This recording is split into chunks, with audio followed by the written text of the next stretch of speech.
I gave up. I don't say that lightly. I don't say it readily. Still, it's the truth. Somewhere along the way, between all the battles I've fought, all the disappointments I've faced, all the times I've been let down, I lost hope. Not all at once. It started slowly, like a light fading, until you suddenly find you are standing in darkness. I abandoned hope that things would improve. I stopped trusting that tomorrow might be different than today. I stopped hoping, and when you lose hope, you lose something essential.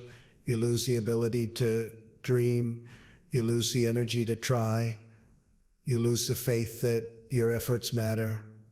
I was there in that place where everything feels pointless, where the future looks like nothing more than an endless repeat of the past, where the idea of something good happening feels like a fairy tale you're too old to believe in anymore. And then Jesus Christ came to me, not when I was praying, not when I was seeking him, but when I had given up on seeking anything at all. He came to me in my hopelessness and said something that changed everything. He said, I came to give you hope again, not because you earned it, not because you deserve it, but because hope is my gift to you. And I never stopped giving it. I didn't believe him at first. How could I? Hope had disappointed me too many times. I'd hoped for things that never happened. I'd believed in outcomes that never materialized. I'd trusted in possibilities that turned into impossibilities. Hope felt like a lie I was too smart to fall for anymore. But Jesus didn't argue with me. He didn't try to convince me. He simply showed me. He took me back through my life, not to relive the pain, but to see something I had missed. He showed me all the times I thought it was over, but it wasn't. All the times I thought I couldn't go on, but I did. All the times I believed the darkness was permanent, but light came anyway. He showed me that even when I stopped hoping, he never stopped working. Even when I gave up, he didn't. Even when I couldn't see a way forward, he was already preparing one. And I realized something that broke me open. Hope isn't something I generate. Hope is something I receive. It's not something I create through positive thinking or willpower. It's something that comes from outside of me, from him, regardless of how I feel or what I believe in the moment. Jesus said, you lost hope because you thought it depended on you. You thought you had to manufacture it, maintain it, protect it. But hope is not yours to create.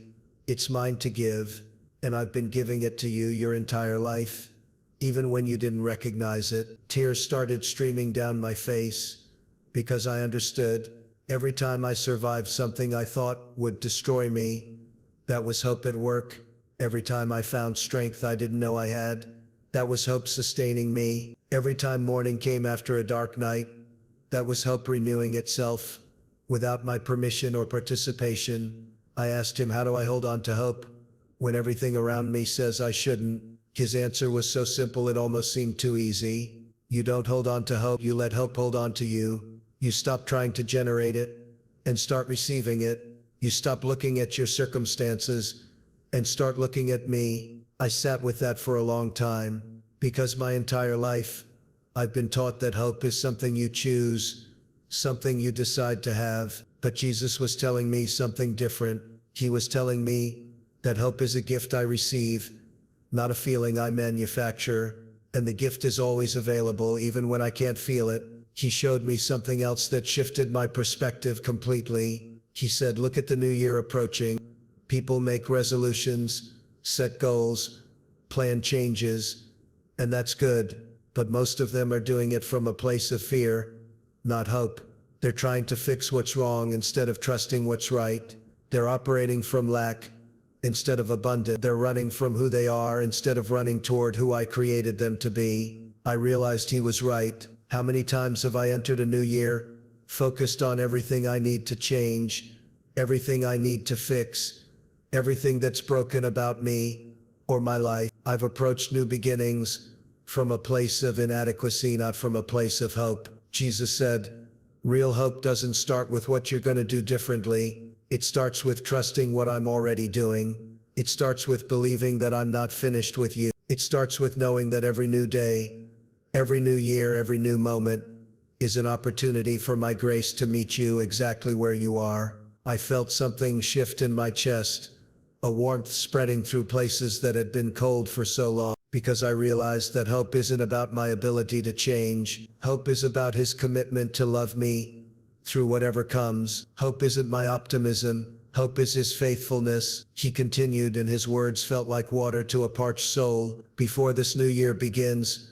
I want you to know something. I'm not disappointed in you. I'm not frustrated with where you are. I'm not waiting for you to get your act together before I show up in your life. I'm already here. I've always been here. And I'm inviting you to step into the new year, not with a list of what you're gonna fix, but with trust in what I'm gonna do. I broke down completely because I'd been carrying so much shame about where I was, so much guilt about what I hadn't accomplished, so much fear that I'd wasted time, missed opportunities, fallen too far behind. And Jesus was telling me that none of that mattered, that he was meeting me right here, right now, with hope that had nothing to do with my performance and everything to do with his character. I asked, what if I fail again? What if I can't maintain this hope? His response was immediate and filled with such tenderness. Then I'll give it to you again and again and again, because hope isn't a one-time gift. It's a continual offering. Every morning,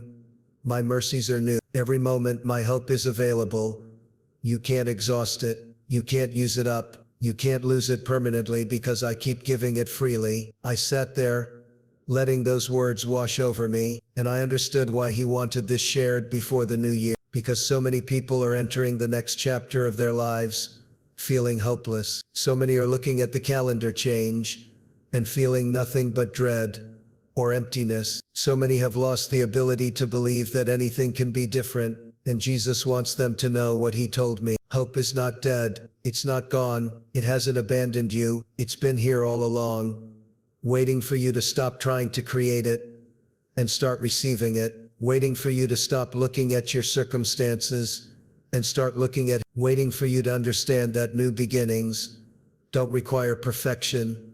They only require willingness. As his presence began to fade, I felt different, not because my circumstances had changed, not because my problems had disappeared, but because hope had returned. Not the fragile, conditional hope that depends on things going well, but the deep, unshakable hope that comes from knowing I'm held by someone who never lets go. Jesus gave me one final message before he left. Tell them that before they enter the new year, I want to give them hope again, not hope in their own abilities, not hope that everything will be easy, but hope in me, hope that I'm still working, hope that I'm still present, hope that I haven't forgotten them, hope that the best is not behind them, but ahead of them.